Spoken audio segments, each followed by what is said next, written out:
Morning folks, welcome back to the train shed. Today we're going to be showing you how we built our model railway platforms. It's time for another model railway update.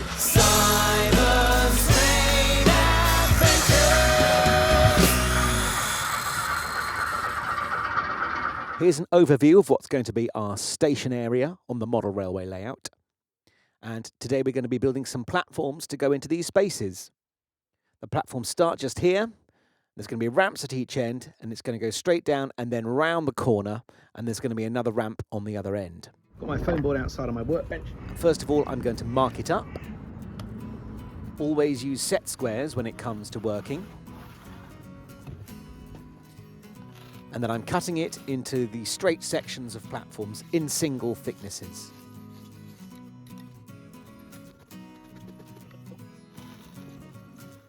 Once I'd marked, measured and cut up enough sections, I then glued them together, 4 thicknesses thick, just using ordinary PVA glue.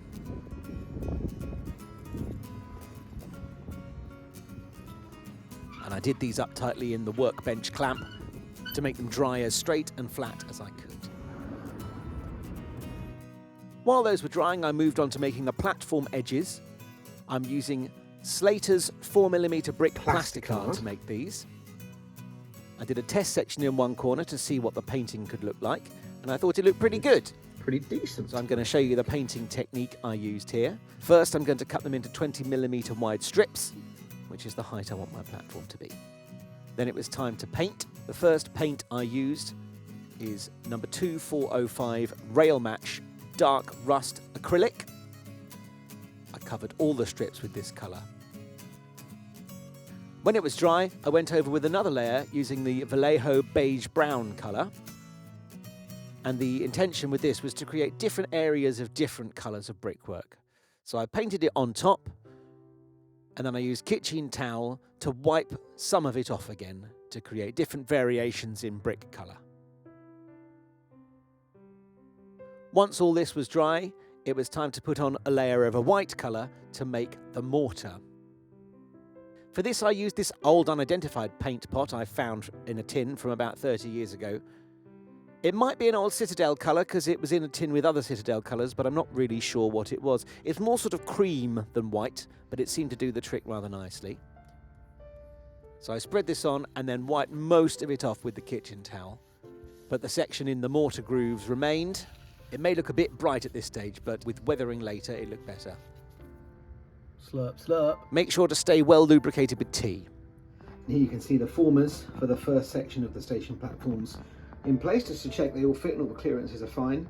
4 layers of foam board stacked up, and then I've cut the end slightly here so it fits around the shape of this point, and done the platform lamps again, just with a saw cutting off at a gradient there. I'm trying to keep it fairly neat, but it's going to be covered with filler at the end. I'm using a BR Mark III to test the clearances. This is the longest coach I own. And here I'm cutting the brickwork to go down the platform ramp. I measured these angles to get the lines the right length, and then sliced a corner off with a craft knife. And then it was time to glue the platform sides onto the platforms themselves. I started using PVA for this, although later in the project I changed to super glue.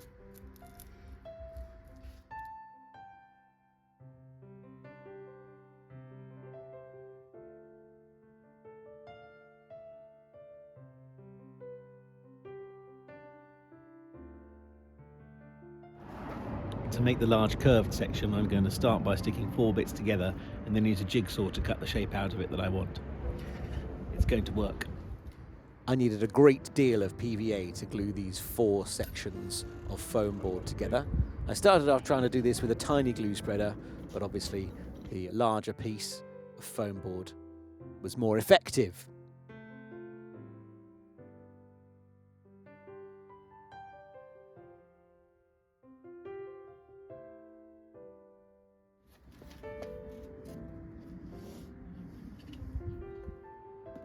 I clamped and weighted this to make sure it dried as flat as possible. One of the trickier aspects of this is making a curved platform. I've just stuck some paper together and roughly cut it to fit on the other side of the track, and then I've run around with this Mark III coach and a pencil right on the corner like that where the biggest overhang is, and use that to draw this curve shape here, which I'm going to make into a template. So I'm going to cut along that line as neatly as I can now, and then use that to recreate the curve on a huge piece of thick foam board that I've made just here. Using the template to mark the curve of the platform edge onto the foam board. So, to those of viewers who are wearing headphones, please turn down your audio because this will be quite loud.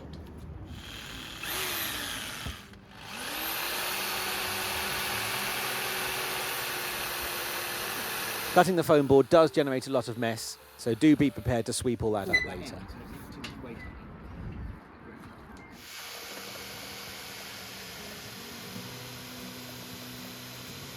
Once the section was cut to shape, it was important to check it in the train shed and make sure the clearances work and none of the locos snag on the platform whilst going around the corner.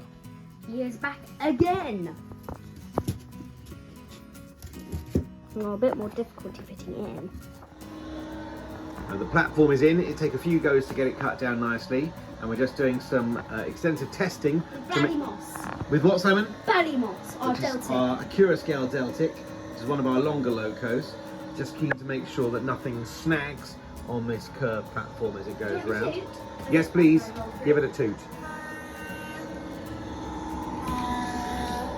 Simon really enjoyed helping with this testing. And that seems to fit through nicely. Yeah.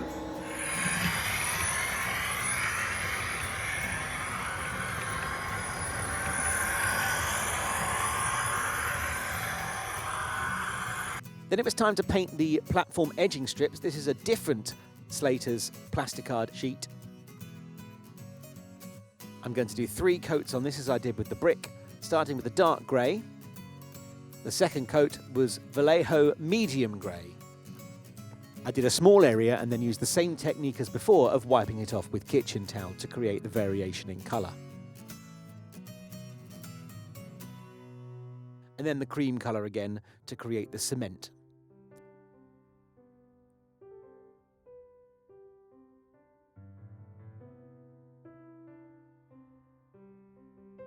I decided to paint the whole sheet first and then slice it up. Then I cut the platform edging strips into individual strips so that they could be fixed along the platform edge. I used masking tape to hold these in place and create a very straight line so that I could paint the white line that is seen down the edges of station platforms all over the country. Just using some standard white acrylic paint for this. I'm going to glue my edging strips in place on the edge of the platform here. This is the rear platform, so it's only going to have one edge. But my middle platform, I'm just going to have one on both sides, so I need to paint up quite a few more before I'm ready to do that. But let's make a start with this one here. I used Gorilla Super Glue to hold this in place, mainly because it dries really quickly.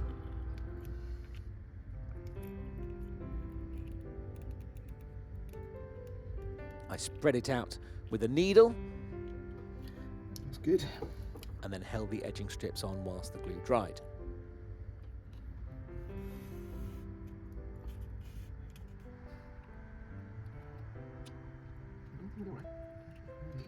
I just thought I'd show you how I stacked all these up, holding them in place with masking tape. It took a little while to get this all set up, but hopefully now it should make the process quite quick, and this should give me enough to do the rest of the station. I'm going to show you next how I fitted the edging strips around the curved platform. These don't bend very well. Maybe if your platform was only gently curved, it could be persuaded round the corner, but with a tight curve like mine, it won't bend far enough.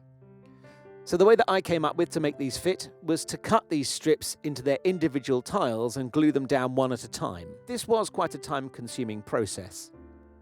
So I'm just going to show you a cutting technique I've come up with that made these work. Here's a strip of pre-painted paving slabs. Instead of cutting them straight along the cement courses, I'm just cutting them on a slight angle. The next one along, I am going to cut straight, and that way you end up with alternating slabs that curve in different directions. This gives you two pieces each of which curve in a separate direction, one of which is suitable for going around the outside curve, and the other of which is suitable for the inside curve. So I'm going to separate those two, make two piles, and continue with this process until I've got enough to go around both curves. Gluing them in place, this time using Gorilla Wood glue, and the trick here is not to put too much glue on in one go so it doesn't dry before you get there. Working your way around steadily, keeping adjusting it to make the curve nice and smooth, keeping it as neat and tidy as possible. I'm now just going to touch in the white line with some acrylic paint, particularly on the joins between these tiles, it's quite obvious.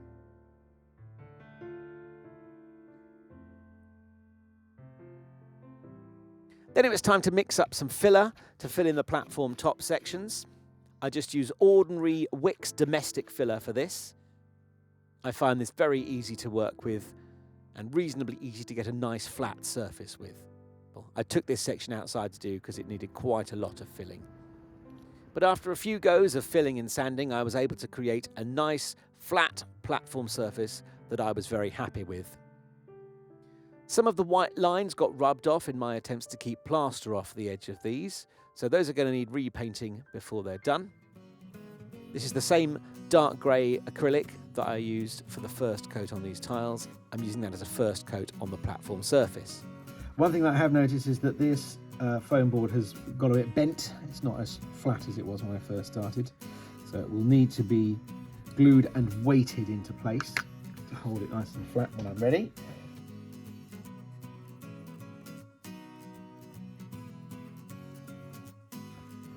Simon's helping with the weathering of the platform tops.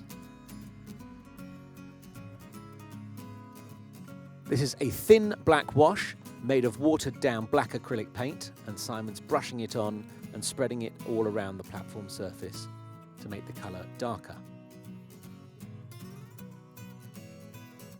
We also applied this same black wash on the platform sides and on all the brickwork. If you get bored of painting, just get a hairdryer now. Yeah, last time I did that I melted some plastic, so I'm probably not going to use that technique again. Great job, Simon. When I was happy that the colours of the two platforms was much closer, it was time to glue them down and then fill the gaps where they joined. I used Gorilla Wood glue again for this.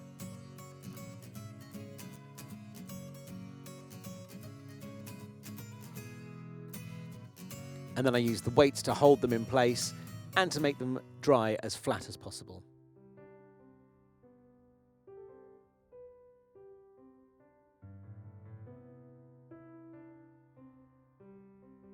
Now that the glue has dried, it's time to make up some more domestic filler and fill the gaps between the sections. I often apply this with a finger for small areas like this, as I find it easier to position it accurately. It'll need a spot of sanding and a spot of paint to blend it in with the rest of the model when it's done. Now the plaster's all gone hard, it's time to paint it, the same base colour that I've used for several stages of this project. Once the grey had dried, it was time to go over with the weathering material to try and blend it in a bit better. I need a level surface at the bottom of each ramp, where the barrow crossing will end. And I decided to make those sections with a bit of Das clay.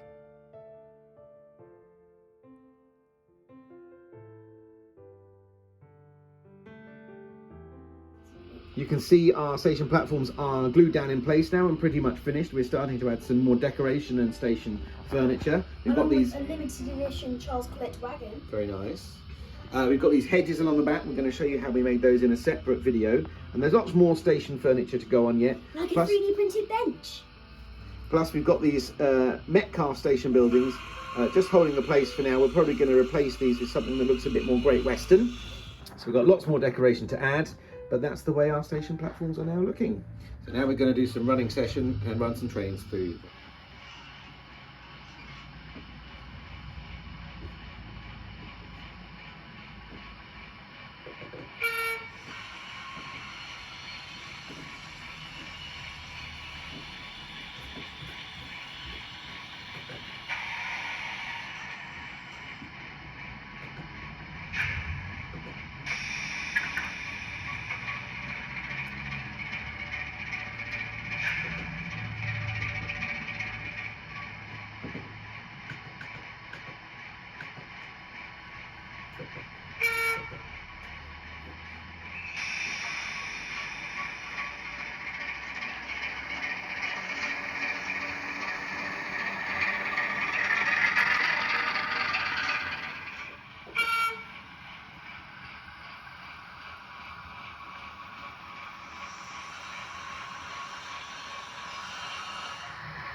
Well, thank you for watching our video. I hope you've enjoyed seeing how we scratch built our station platforms. It's been a lot of fun to make these. It's starting to make our model feel like a complete model railway now, and I really like the way it's starting to look.